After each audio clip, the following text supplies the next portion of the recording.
Number one thing you should do if you're thinking about going to a design program or you're in a design program. What's up? This is Joshua, MVA Studio here in Minneapolis. Bugs on my hat.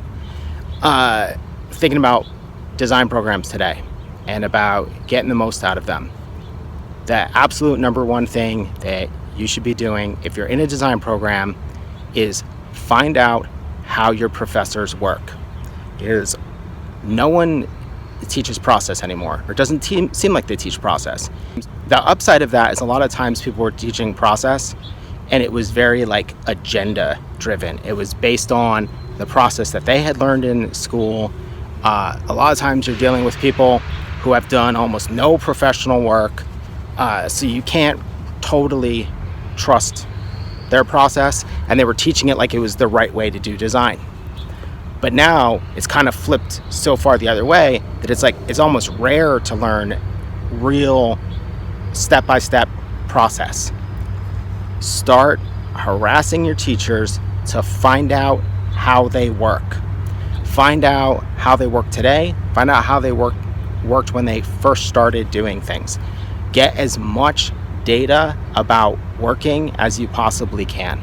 If you've seen this vlog before, you know that I think that process and method is everything. And the thing is it's totally personal.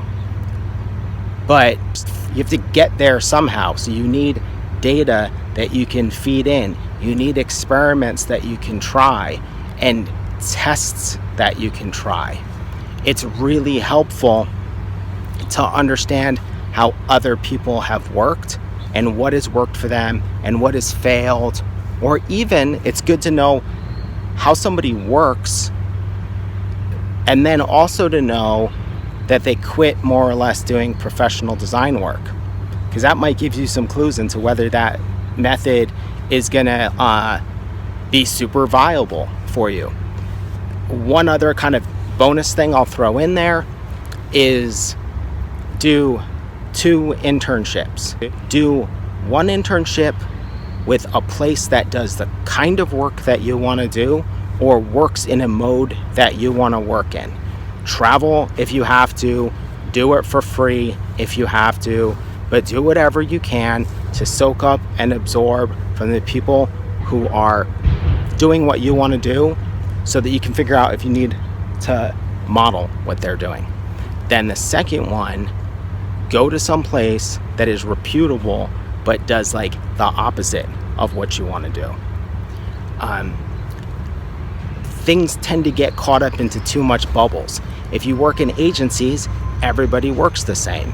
If you work with little cultural studios, they all kind of work the same. I learned so much from working at Target in their kind of method, even if it wasn't the best fit in the world, because they worked differently than how I worked, and they worked differently than any working habits I picked up at school. The way I work today is more informed by Target, if I'm being honest, than art school. Or maybe it's a marriage of things I picked up at Target and things I picked up at art school. Sorry, I'm getting super bug infested.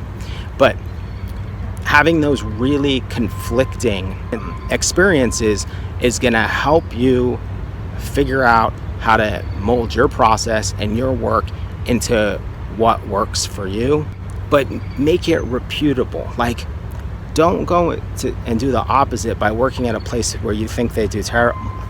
I shouldn't say that. Maybe it's fine if you think they do terrible work. I think it's good if you think that they do acceptable work, but what they do is not what you want to do. But you're going there to try to learn what they do and contribute and figure out if there's anything you can steal. You know what I mean? Like, even if aesthetically you're not feeling the packaging for Apple, you know that they know what they're doing and that you could learn a lot in a high standards environment. So 2 little things to think about: learn everything you can about process from your teachers, because they're inclined not to tell you about it because they don't want to feel like they're being some weird kind of cult leader. The good ones don't want to do that. So they're going to give you too little info. Start extracting more information from them. And be careful about other kinds of information you extract from them. A lot of people treat art school teachers like they're their mentors, but if you're planning on going into professional practice, a person who quit professional practice should probably not be your professional mentor. So think about that. But you can learn from that too. You can learn why they quit and would rather teach. Thanks a lot for watching. Hope this finds you well.